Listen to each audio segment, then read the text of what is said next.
성경 말씀 골로새서 2장 16절 한번 보겠습니다. 골로새서 2장 16절. 자, 읽겠습니다. 그러므로 먹고 마시는 것과 절기나 초하루나 안식일을 이유로 누구든지 너희를 비판하지 못하게 하라. 오늘은 안식일과 교회, 참된 하나님의 뜻이 무엇인지, 참된 의미에 대해서 말씀을 통해서 알아보려고 합니다. 구약시대 유대인들은 안식일을 대단히 엄격하게 지켰습니다. 그래서 안식일에 일하는 자는 죽이기까지 했습니다. 성경 기록에 보면은 그렇게 나와 있습니다. 그러던 것이 신약 시대에 와서는 주일이 안식일처럼 되어버렸습니다. 오늘 안식과 교회에 대해서 확실히 우리가 가르마를 타고 알아시면 좋겠습니다. 이 안식일은 10계명 중에 하나지만 다른 계명보다 더욱 철저하게 강조되고 있습니다. 10계명에는 부모를 공경하라든지 이웃의 것을 탐내지 말라 등의 말씀들도 있습니다. 그러나 안식일에 관한 계명만큼은 굉장히 중요하게 다뤄지지는 않고 있습니다. 안식일에 관해서는 안식의 원리, 주일이 안식일이 된 것처럼 원인 또는 안식일이 10계명에 포함된 이유 등 여러 가지 생각할 점이 많습니다.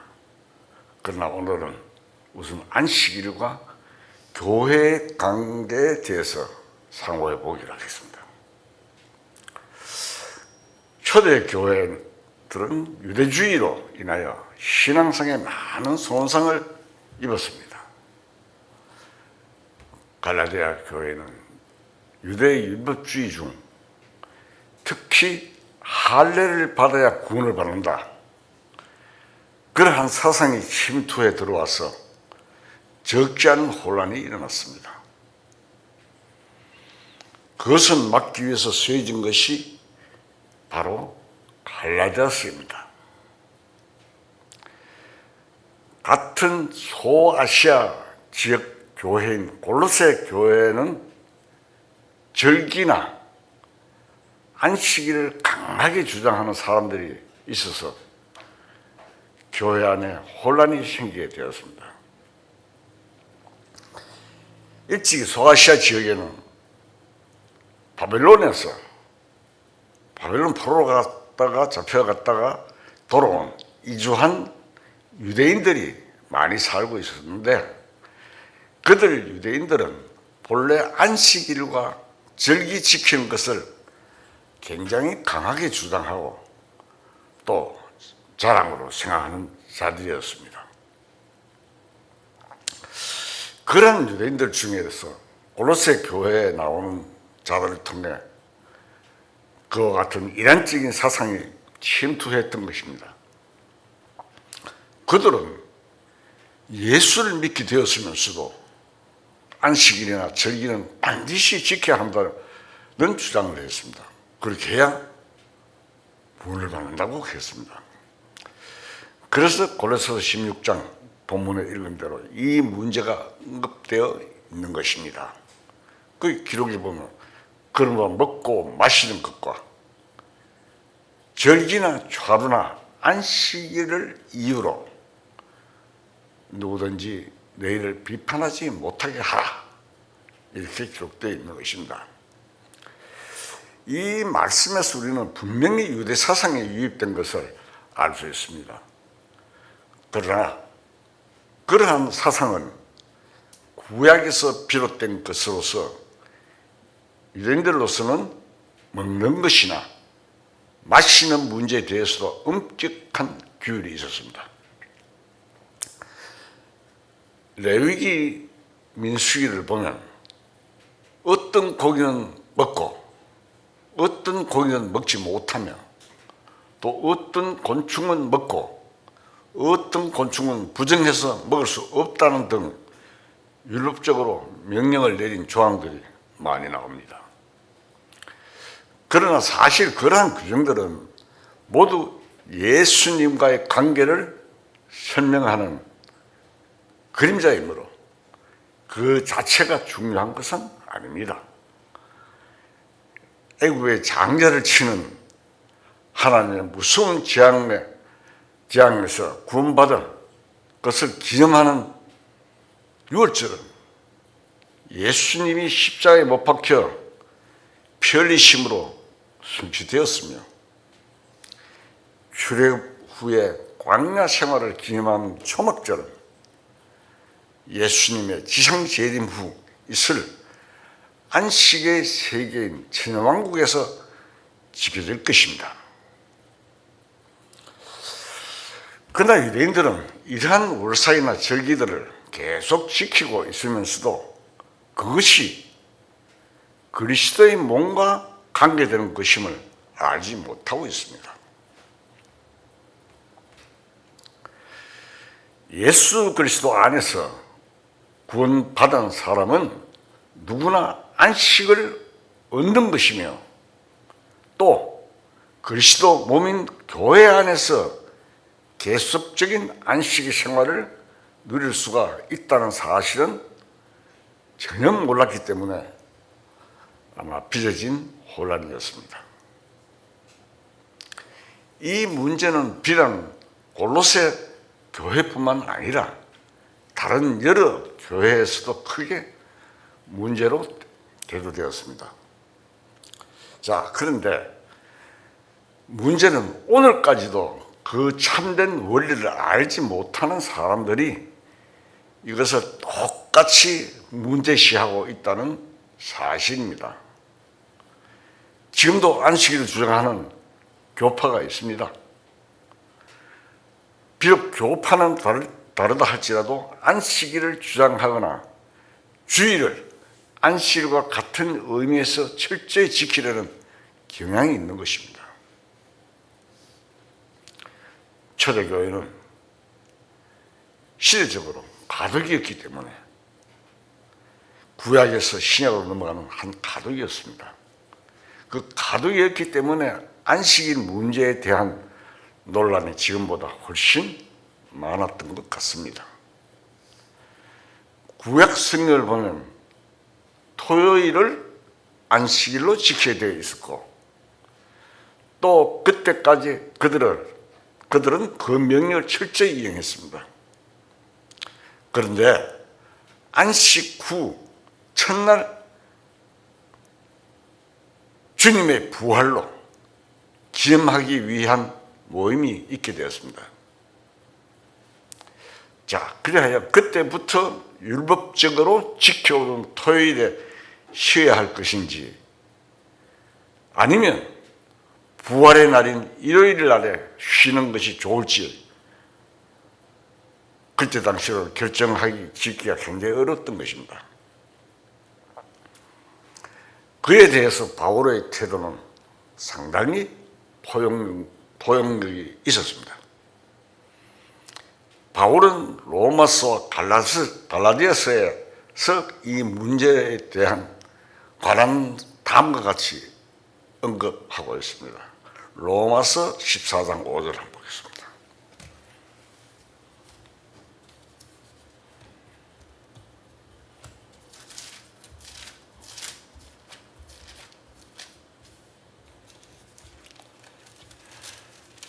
로마서 14장 5절. 자, 읽겠습니다. 어떤 사람은 이날을 저날보다 낮게 여기고 어떤 사람은 모든 날을 같게 여기나니 각각 자기 마음으로 확정할지니라. 자, 바울이 이렇게 기록을 했습니다. 자, 어느 날이나 상관이 없으므로 각각 자기가 원하는 대로 하라는 것입니다. 여기 보면은 바울이 서신 중에 지금 기록한 내용입니다. 일주일 중에 하루를 다른 날보다 낮게 여겨 그날을 모이든지 특별히 거룩한 날이 없다고 생각하는 사람은 아무 날이나 하루를 정해서 모이든지 상관이 없다는 것입니다. 이 말씀 속에 나타난 바울의 신앙에는 벌써 안식이라고 하는 특별히 구별된 날이 없다는 것을 알 수가 있습니다. 주님을 더욱 잘 섬기기 위한 충성심이라면 아무래도 상관이 없다는 것입니다. 그러나 후에 바울이 고린도 교회에 보낸 서신에서 보면은 알 수가 있습니다. 고린도서 16장 2절 한번 봅시다. 고린도서 16장 2절. 매주 첫날에 너희 각 사람이 수입에 따라 모아두어서 내가 갈 때 연보를 하지 않게 하라. 는 말씀이 있습니다. 이 말씀이 무슨 말씀이냐면은 매주 첫날에 모여서 11절을 모아두라고 했으니 자연히 그날 모임을 갖게 되고 교제가 이루어졌을 것입니다. 이 말씀에서 우리는 초대교회 당시에는 그리스도인들이 일요일에 모임을 가졌다는 것을 알 수가 있습니다. 첫날이니까요. 매주. 자, 구약에서 신약으로 넘어가는 과정에서 이 안식일 문제는 상당히 혼란을 불러일으켰으나 성령의 인도하심에 따라 구약의 교훈과 율법의 정체를 알아가는 과정에서 차츰 확정이 된 것 같습니다. 갈라디아서 4장 10절을 보겠습니다.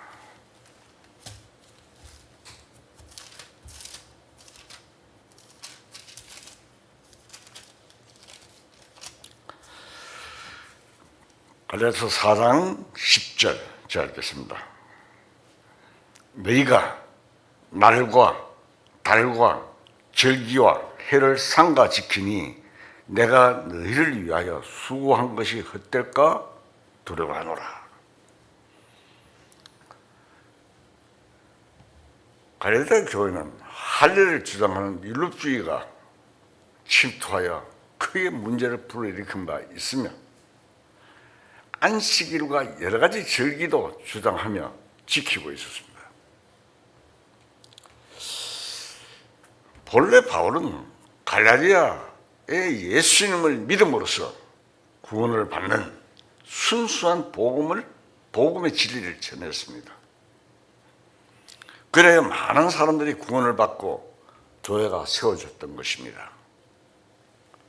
그런데 율법을 지켜서 구원을 받는다는 이단의 주장이 개입됨으로써 혼란이 일어나 여기서도 유대교처럼 안식이라는 절기를 지켜야 되었습니다. 바울은 그 때문에 복음이 무너지게 되었다고 말하고 있습니다. 바울의 수고는 복음을 위해서이지 율법을 위한 것이 아니었습니다. 그래서 율법과 복음을 완전히 구별하여 밝혀놓은 것이 갈라디아서입니다. 골로새서 교회에 쓴 편지에서는 안식일이 그리스도의 그림자라는 사실을 밝히고 있습니다. 골로새서 2장 16절 한번 봅시다.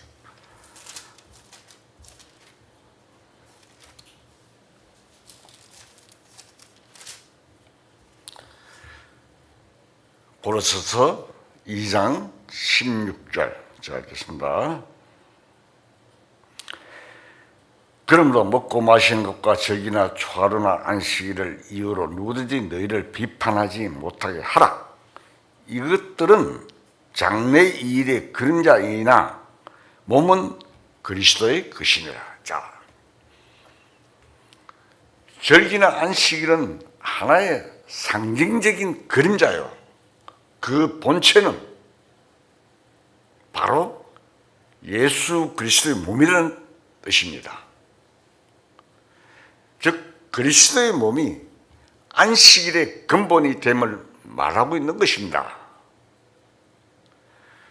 결국 구약시대의 안식일은 하나의 예표로서 참으로 쉬는 것이 어디서인지 비롯되는 것인지를 분명하게 투사해 보여주는 것입니다. 구약시대 유대인들은 안식일을 철저하게 지켰으나 그것은 그림자이기 때문에 그들에게 진정한 안식은 없었습니다. 그럼에도 불구하고 안식일을 지키던 습관이 몸에 밴 유대인들에 의해서 그러한 사상은 교회 안까지도 침투해 들어갔던 것입니다. 골로새 교회에도 그러한 율법주의가 들어와 믿음의 혼란이 일어났으므로 바울이 그 소식을 듣고 보낸 서신이 바로 골로새입니다. 안식일은 일체의 노동을 중지하고 쉬는 날입니다. 그러나 이 안식일 계명을 주신 목적은 로마서 3장 20절 한번 보겠습니다.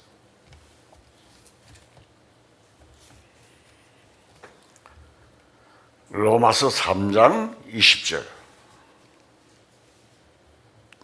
잘 읽겠습니다. 그러므로 율법의 행위로 그의 앞에 어렵다 함을 얻을 육체가 없나니 율법으로는 죄를 깨달습니다. 자, 율법의 행위로 하나님 앞에 어렵다 하심을 얻을 육체가 하나도 없습니다. 얻을 수가 없습니다. 율법으로는 뭡니까? 죄를 깨달습니다. 말씀 그대로 인생에게는 참된 쉼이 없고 오히려 안식일을 범하는 죄인일 뿐임을 노출시키는 데 있었던 것입니다. 하나님은 6일 동안 천지 창조를 하시고 7일째에는 쉬셨습니다. 그러나 인생이 죄를 범함으로 우리의 조상 아담과 하와가 범죄함으로 하나님의 안식은 중단되었고 인생들도 안식이 없는 고달프고 괴로운 삶을 살아가게 되었습니다. 에덴 동산에서 행복하고 평안한 삶을 누리던 아담과 하와는 범죄 후에 어떻게 됐습니까? 에덴에서 쫓겨나고 수고하고 땀을 흘려야만 살 수 있는 참 가련한 인생이 되었습니다. 무엇보다 중요한 사실은 안식일이 예수님의 육체의 그림자라는 사실입니다. 이는 예수님 안에서만 인생들이 편히 쉴 수 있다는 것을 뜻합니다. 예수 그리스도는 하나님의 비밀입니다.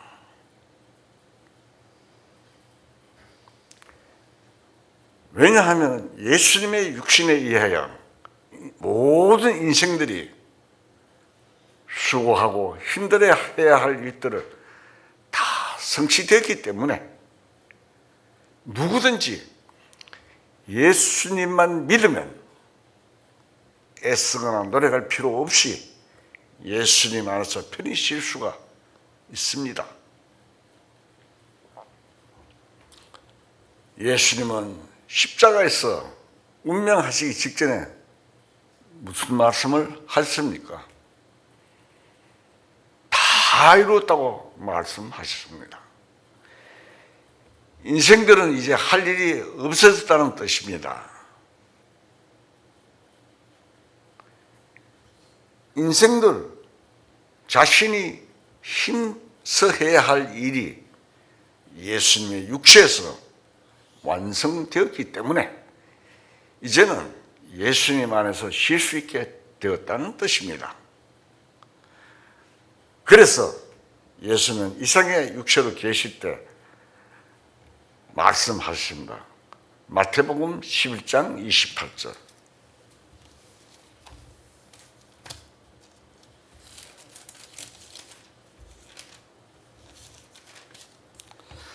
마태복음 11장 28절을 보겠습니다. 수고하고 무거운 짐진 자들아 다 내게로 오라. 내가 너희를 쉬게 하리라. 예수님께서 이 땅에 오셔서 사람들에게, 세상 사람들에게 말씀하신 말씀입니다. 수고하고 무거운 짐진 자들아 다 내게로 오라. 내가 너희를 쉬게 하리라. 꼭 하신 것입니다. 안식일은 예수님의 육체의 그림자입니다. 그러나 오늘날에는 교회가 예수님의 몸이므로 그리스도인들은 교회 안에서 참된 안식을 얻을 수가 있는 것입니다. 구원을 받아서 하나님의 자녀가 된 자, 곧 율법에서 해방된 그리스도인은 주님을 위해 살고자 하는 마음이 생겨 닥치는 대로 무엇이든지 열심히 해봅니다. 그러나 오래 가지 못하고 그것이 하나님과 관계없는 일임을 알게 됩니다. 영혼은 재산을 받아 쉬는 상태에 있다 하더라도 마음은 수고로 인하여 여전히 고달프고 지쳐 있는 것입니다. 로마서 7장 24절을 보겠습니다. 로마서 7장 24절. 자, 읽겠습니다. 오라, 난 공고한 사람이로다. 이 사망의 몸에서 누가 나를 건져내랴. 바울이 이래 탄식하던 내용입니다. 바울의 이 말씀을 읽어보면 바울의 심정을 잘 알 수가 있습니다. 비록 구원을 받았다 할지라도 개인으로서는 하나님의 뜻대로 살 수가 없습니다.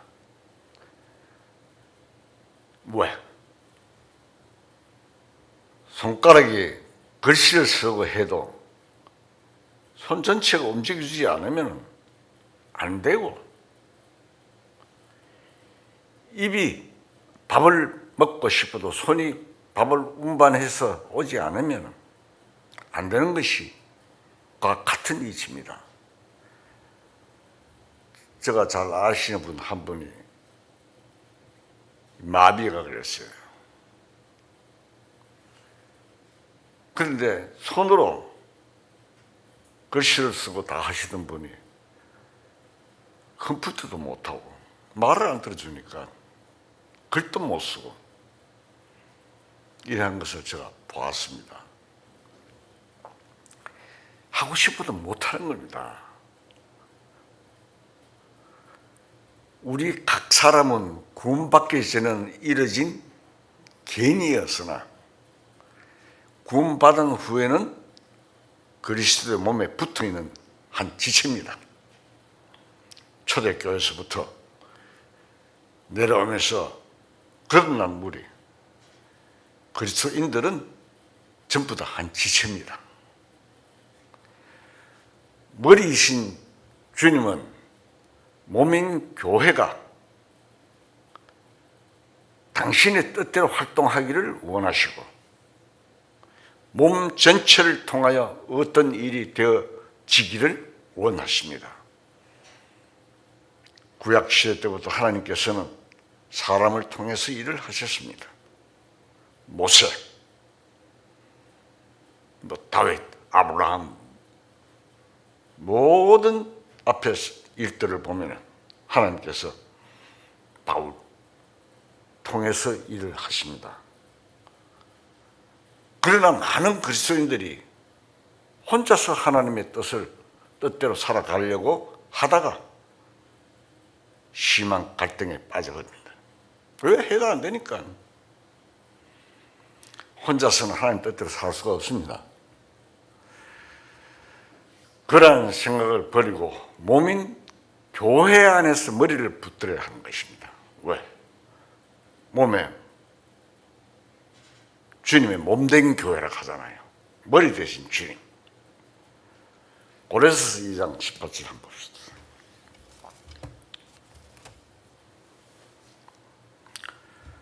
고린도서 2장 18절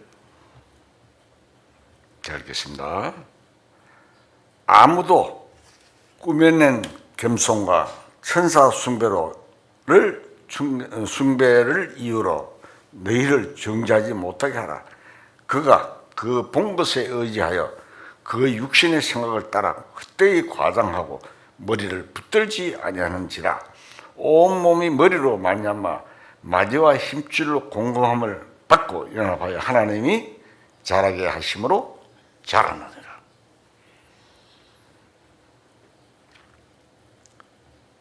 흔히 자기 혼자서 열심히 주님 뜻대로 살고 싶어하는 중에 아주 겸손한 척하거나 참 겸손이 뭡니까? 하나님 앞에 자신이 무너지는 것입니다. 그래서 또 다른 사람보다 좀 신령한 척하여 다른 사람은 생각도 못하는 천사를 보았다 하고 또 환상을 보았다 하고 어떤 사실을 알아서 참으로 나는 신령해졌다는 더 많은 신자들에게 자기의 열심이나 신령한 것을 나타내고자 하는 사람이 많았습니다. 구약시대도 그렇고 신약시대도 또 그런 사람이 있어요. 내가 어떤 분하고 대화하다가 자기 간증을 들었어요. 자기가 기도하는 중에 예수님이 피가 자기 머리로 뚝뚝뚝뚝 떨어지더래요. 그래서 참 그날이 자기가 구원을 받았다는 거예요. 속은 것입니다. 베드로스도 나오고 말씀으로 나아져야 됩니다. 환상이나 그런 걸로 되지들 않습니다. 그러나 사실 그런 말들은 자신이 머리 대신 그리스도에게서 떨어져 독립된 위치에 있다는 뜻입니다. 이를 가리켜 성경은 뭐라고 말했습니까? 이제 이 19절로 머리를 붙들지 아니한다는 것입니다. 그런 자들은 머리를 붙들지 않았다고 했습니다. 그런 자들 보고. 머리를 붙들고 있는 사람은 자기 개인을 자랑할 필요가 전혀 없습니다. 동시에 신령한 사람이 되려는 노력도 혼자서 고통스럽게 주님의 뜻을 이루려는 생각도 가질 필요가 없습니다. 손의 일을 하고 입의 일을 했다고 해서 자랑할 게 뭐가 있습니까? 머리를 붙들고 있으면 머리가 생각하는 대로 될 따름일 것입니다. 그렇지 않습니까? 머리는 오른쪽으로 가는데 뒤로 돌아가면 어떻게 됩니까? 병신입니다. 이처럼 모든 일을 머리의 생각대로 하게 되면 자기는 편안하게 쉬는 것입니다. 그렇지 않습니까? 머리가 한 대로 그냥 따라가 가만히 붙어만 있으면 되잖아요. 온몸이 머리로 말미암아 마디와 힘줄로 공급함을 받고 연합하여 하나님이 어떻게 했습니까? 자라게 하심으로 자란다. 요한복음 15장에도 보면은 나무에 붙어있지 않은 저절로 과실을 맺을 수 없다. 다시 말하면 신자가 서로 사랑으로 돌보고 교제하면서 한 끈으로 맺어 있다면 그것이 곧 머리에 붙어 있는 것입니다. 머리에 붙어 교회에 있으라니까 만나려 해가지고 끈을 매가 같이 하루 종일 있어 하는 게 아닙니다. 몸의 내부에는 신경 조직이 있고 피가 통하고 있습니다. 피가 통하지 않으면 썩어버립니다.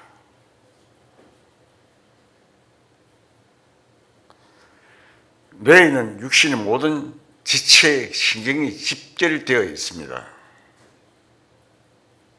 그래서 손가락에 가시가 찔려도 머리에서 아픔을 느끼죠. 아프다.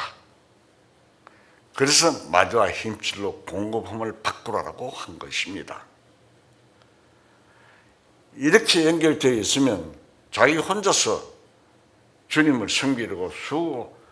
섬기려는 그 수고가 끝이 나고 쉬게 되는 것입니다. 그렇지 않습니까? 또 자기 혼자서 신령하게 되고 싶고 그러한 마음도 없어집니다. 그것이 뭡니까? 안식입니다. 안식이라는 뜻이 뭡니까? 쉬는 것을 안식이라고 합니다. 그러므로 그리스도의 몸인 교회가 안식의 본체이며 안식일은 그 그림자인 것입니다. 그리스도의 몸인 교회가 완성되는 것이 곧 영원한 천국입니다. 그 안에서 우리는 영원히 안식을 누리는 것입니다. 교회가 완성되고 나면 우리는 주님 안에서 평안히 쉬는 것입니다. 누구든지 구원받은 그리스도인은 교회를 통해서 살아가야 합니다. 복음과 종교의 차이점은 여기서도 발견되고 있습니다. 자, 종교는 뭡니까? 종교는 개인적인 윤리나 도덕을 가르칩니다. 안 그렇습니까?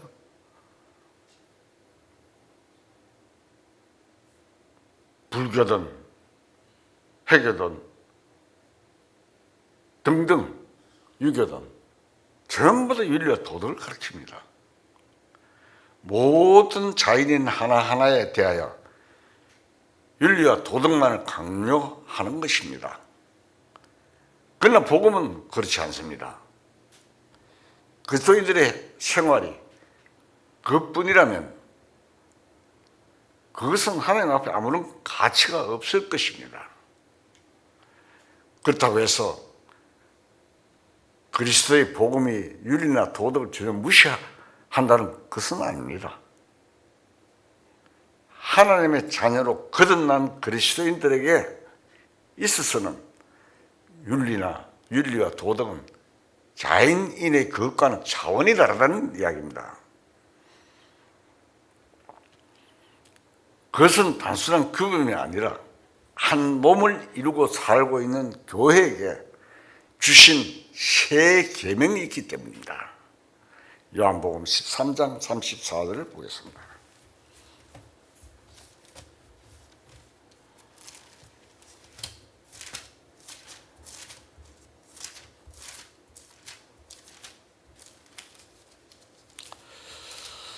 요한복음 13장 34절 읽겠습니다. 새 계명을 너에게 주노니 서로 사랑하라. 내가 너희를 사랑한 같이 너희도 서로 사랑하라. 너희가 서로 사랑하면 이로써 모든 사람이 너희가 내 제자인 줄 알리라. 자, 이 말씀은 예수님이 십자가에 달려 돌아가시기 전날 밤 성만찬 석상에서 하신 말씀입니다. 예수님이 제자들을 앉혀놓고 성만찬식을 마지막 하면서 하신 말씀입니다. 주님이 이 세상에 떠나신 후 성령이 오심으로써 교회가 형성될 것을 말씀하시는 가운데 교회의 윤리 강령은 새 계명이라는 사실을 가르치신 말씀입니다. 그러나 이 서로 사랑하라는 이 계명은 이 세상의 모든 사람과 서로 사랑하라는 뜻으로 하신 말씀이 아닙니다. 예수님은 제자들에게 서로 사랑하라고 하셨습니다. 그렇게 하는 것이 세상 사람들 앞에 예수님의 제자됨을 나타내는 길이라고 하셨습니다. 기록해놨죠. 너희가 서로 사랑하면 이로써 모든 사람이 너희가 내 제자인 줄 알리라. 예수님의 제자들 사이에 오가는 사랑은 일반적인 윤리의 차원에서 말하는 사랑과는 전혀 다른 것이 있습니다. 그러나 그리스도인은 모두 예수님의 제자입니다. 그러니 그리스도인은 세상 윤리와 도덕을 초월한 신령한 윤리와 도덕의 기준에서 살아야 합니다.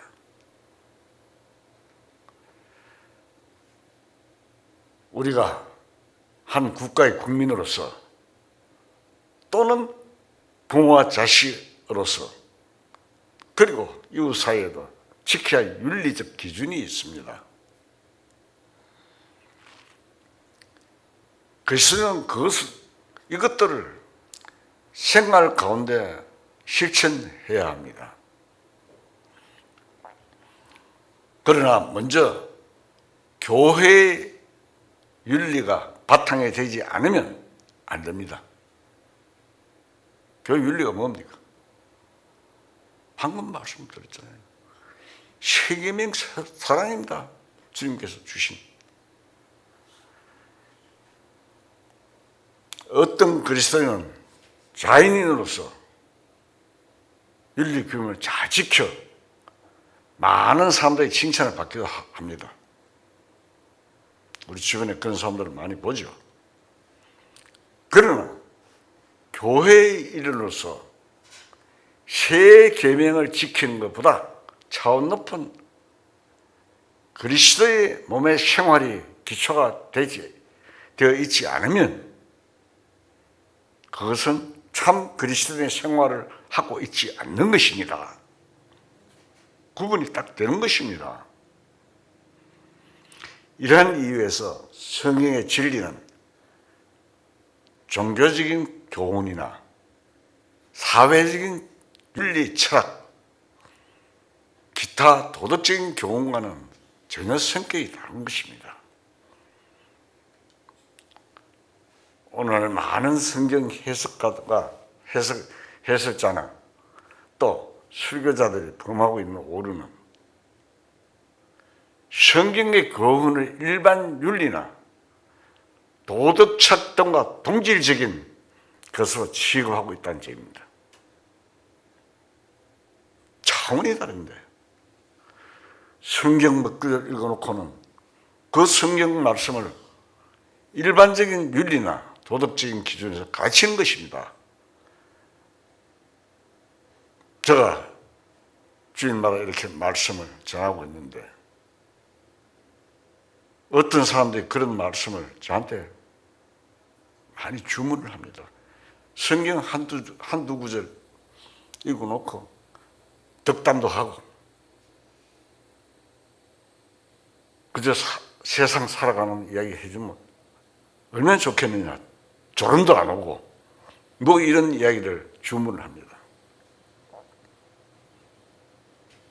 저는 그렇게 할 수 없습니다.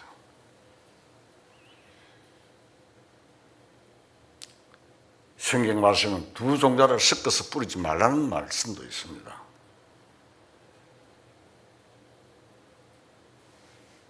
하나님의 말씀을 그대로 전해야 하는 것입니다. 많이 내면 부자 되고, 교회에 충성하면 자손이 잘 되고, 득담 할 수 없습니까? 하면 되지. 돈 듭니까? 그런 게 설교가 아닙니다.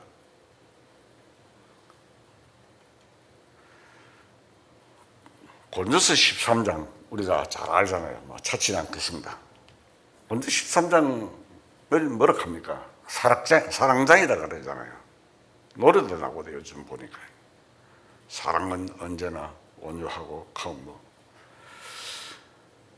성경 중에서 사랑의 본질에 대해서 잘 교훈하고 있습니다. 고린도 13장이. 그 부분에서 설교하거나 가르치는 것이 그냥 그대로 이야기를 하고 가르치고 있는 것입니다. 자, 고린도 13장은 일반적인 사랑, 즉 사회윤리적이거나 종교적인 사랑 등과는 관계가 없습니다.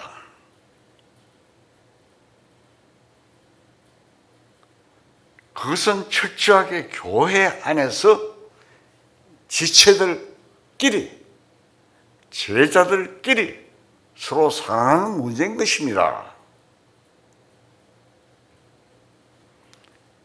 고린도 13장은 12장의 연장전입니다. 연장입니다. 연장. 12장에서는 무엇을 강조하고 있습니까? 교회 안에서의 여러 가지 은사들을 이야기하고 있습니다. 사람 몸에 비유하여 설명하고 있는데, 그 중에 제일 좋은 은사가 사랑이라고, 사랑의 은사로서 이 사랑이 바로 각 지체들을 서로 연결하여 하나가 되게 하는 근본적인 은사며, 또 제일 큰 은사임을 말하고 있습니다. 참으로 그렇습니다. 우리의 몸도 손은 손의 일을 하고 눈은 눈의 일을 해야 합니다. 만일 서로 싸워가지고 조화가 되지 않는다면 몸을 지탱할 수가 없는 것입니다. 입이 좋은 것만 먹고 네 마음대로 하니까 눈이 나는 싫어, 눈을 감을 거야, 보지 않을 거야 하면 절벽 떨어집니다. 예를 들어서 그렇지 않습니까? 그래서 각 지체마다 자기의 일을 해야 하는 것입니다. 교회 안에 아무리 여러 가지 은사를 받아 일하는 자가 많다 할지라도 그 지체들이 서로 하나로 연합되지 않으면 그 교회는 참된 교회, 참된 그리스도의 몸이라 할 수가 없습니다. 그러므로 고린도전서 12장은 더욱 큰 은사를 사모하라는 말로서 끝을 맺으면서 이어 13장에는 사랑의 은사를 말하고 있는 것입니다. 고린도서 13장 3절 한번 봅시다.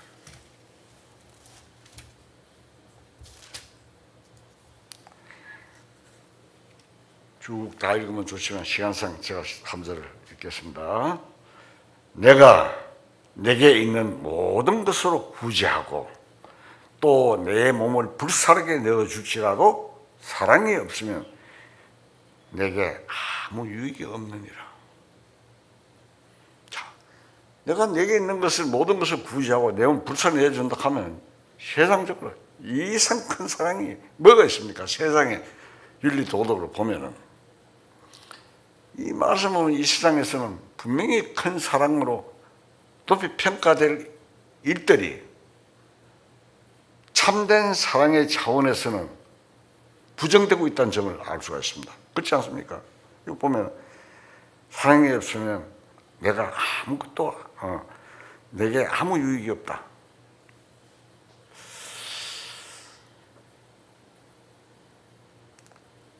이 세상에서는 종교도 마찬가지입니다. 자기의 모든 것으로 구제하는 일 따위는 크게 칭찬받을 사랑의 행동이라고 생각합니다. 게다가 순교 정신으로 육신을 희생하거나 불쌍해주면 순교 정신이잖아요. 한다면 아마 이보다 더한 사랑은 없다고까지 생각할 것입니다. 그것은 사랑의 극치인 것입니다. 그러나 그러한 행위도 지체들 사이에 서로 하나 되는 참된 사랑이 없다면 그것은 자기의 의나 명예는 될지언정 참된 사랑은 되지 못합니다.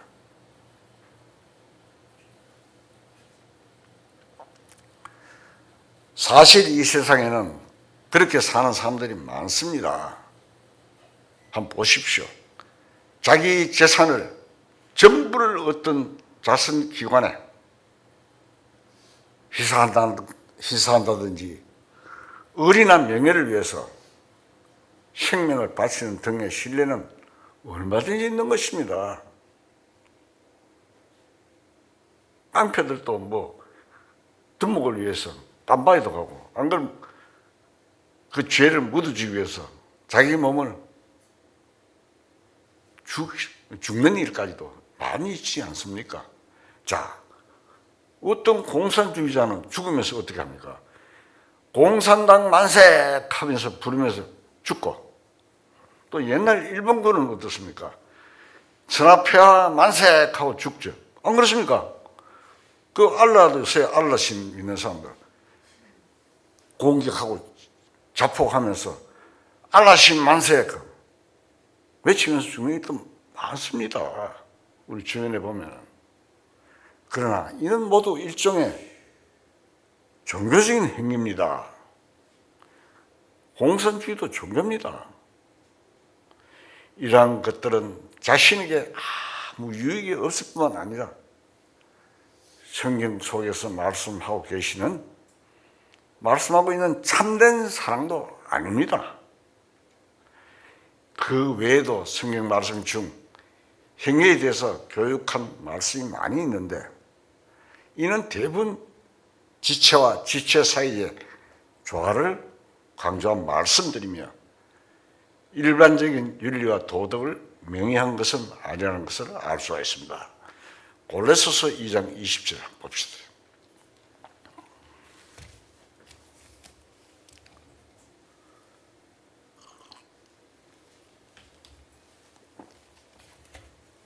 골로새서 2장 20절. 자, 읽겠습니다. 너희가 세상의 초등학문에서 그리스도와 함께 죽었거든 어찌하여 세상에 사는 것과 같이 규례에 순종하느냐. 곧 붙잡지도 말고 맛보지도 말고 만지도 말라 하는 것이니 이 모든 것은 한때 쓰이고 없어지리라. 사람의 명령과 가르침을 따르느냐. 이런 것들은 자의적 숭배와 겸손과 몸을 괴롭게 하는 데는 지혜 있는 모양이나 오직 육체에 따르는 것을 금하는 데는 조금도 유익이 없느니라. 자, 이 말씀은 세상의 인간적인 교훈과 그리스도의 교회적인 교훈의 차이를 아주 분명하게 밝히고 있습니다. 이것을 하면 안 된다. 저것을 해야 한다는 등의 도덕적이고 윤리적이며 의식적인 행위는 초등학문으로서 영적인 생활을 촉진하는 데는 하등의 힘도 없다는 말입니다. 여기 보면 기록 해놨죠. 붙잡지도 말라. 나쁘지도 말라. 만지도 말라는 따위의 말은 금욕적이며 종교적인 교훈입니다. 신앙이란 외부적인 의식이나 금욕적인 성격과는 차이가 있습니다. 참된 신앙생활이란 진리의 내적인 역사인데 그것은 지체 상호간에 연결해서 표현됩니다. 예수님의 교훈은 몸인 교회에서 나타나게 되어 있습니다. 그 교회란 개인을 지체로 하여 연결된 집합체로서의 인격체입니다.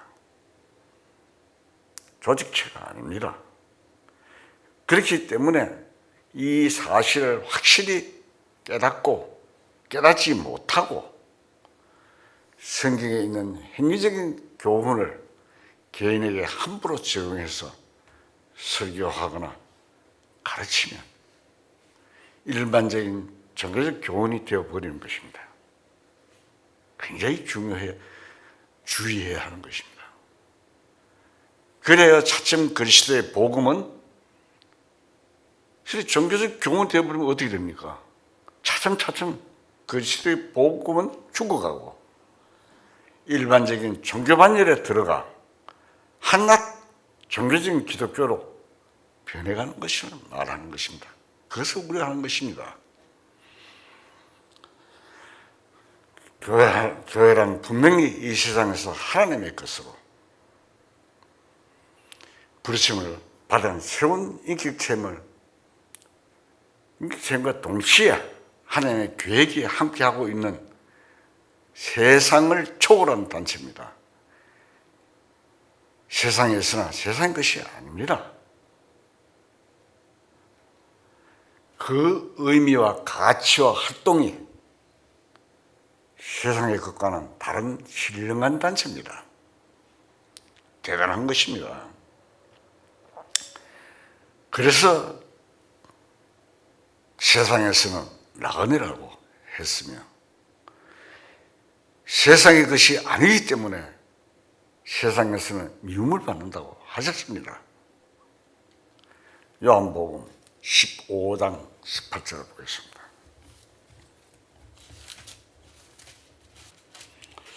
요한복음 15장 18절. 자, 읽겠습니다. 세상이 너희를 미워하면 너희보다 먼저 나를 미워한 줄을 알라. 너희가 세상에 속하였으면 세상이 자기의 것을 사랑할 것이나 너희는 세상에 속한 자가 아니요 도리어 내가 너희를 세상에서 택하였기 때문에 세상이 너희를 미워하느니라. 예수님께서 제자들에게 하신 말씀입니다.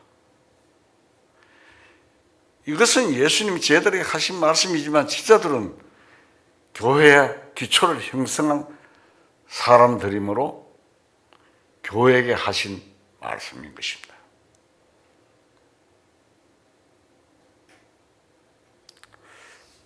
이 말씀을 하시기 전에 예수님은 내가 이것을 너에게 명하면 너희가 서로 사랑하게 합니다.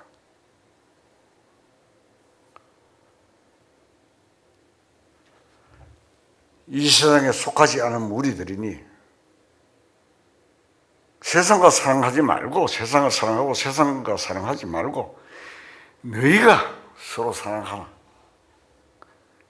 그래서 굳게 결속되어야 할 것임을 뜻하는 것입니다. 우리가 수많은 교회 볼 수 있죠. 가득한 많은 그리스도인들이 서로 결속되어서 살아가다가 이 세상을 마무리하는 그런 내용들을 우리가 보잖아요. 그래서 결속되어야 된다 이런 뜻입니다. 그러므로 그런 그리스도인의 생활은 철저히 세계면인 이 사랑으로 하나가 된 교회 안에서의 생활이어야 하는 것입니다. 그렇다고 사업이나 경제활동을 개인적으로 하지 말라는 뜻은 아닙니다. 그것은 목적을 위해서 열심히 해야 하는 것입니다. 성경 말씀에 곳곳에 게으르지 마라. 게으른 자는 먹기도 하지 마라. 먹지 말라고 하면 먹지도 못하게 하라 이런 내용이 많습니다. 우리는 구원을 받은 이후 마음속으로 주님을 참으로 반갑고 즐거워하는 관계로 살아가야 합니다. 우리가 아무 일도 못한 채 허둥세월나 보내다가 미안한 마음으로 주님 앞에 서지 말아야 합니다. 인생은 그래 멀지 않습니다. 노래도 있잖아요. 100년도 못 살면서 1000년 사는 것처럼 한다고. 그 노래 뭐에 참 그 가사 내용이 좀 아는 것 같은 그런 감을 느꼈어요. 우리는 짧은 인생 기간 동안에 주님의 뜻을 따라 살다가 주님 앞에 서야 합니다. 매일 미안한 마음으로 살다가 주님 앞에 서서는 안 된다 이 말입니다. 우리는 구원받은 그리스도로서 개인주의는 혼자 살면 나중에 주님 앞에 큰 책망을 받게 됩니다. 주님께 책망받지 않은 그리스도의 삶을 살아야 하지 않겠습니까? 이 세상에는 세 가지 분류의 사람이 살고 있습니다. 유대인, 나라로 선택된 유대인이 살고 있고 또 이방인이 살고 있고 교회가 있습니다. 세 분류의 사람들이 살고 있습니다. 우리는 그 세 분류 중에 교회에 소속된 자들입니다. 그러므로서 하나님의 뜻에 합당하게 매일매일 살아야 할 것입니다. 다 같이 기도하시겠습니다.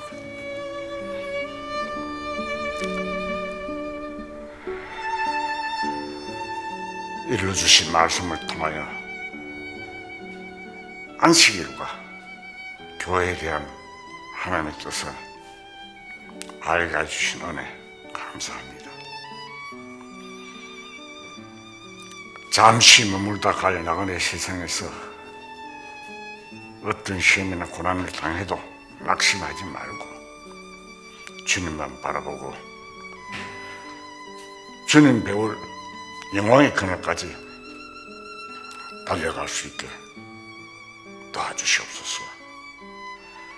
모든 말씀 우리 주 예수 그리스도 이름으로 감사하며 기도드리옵나이다. 아멘.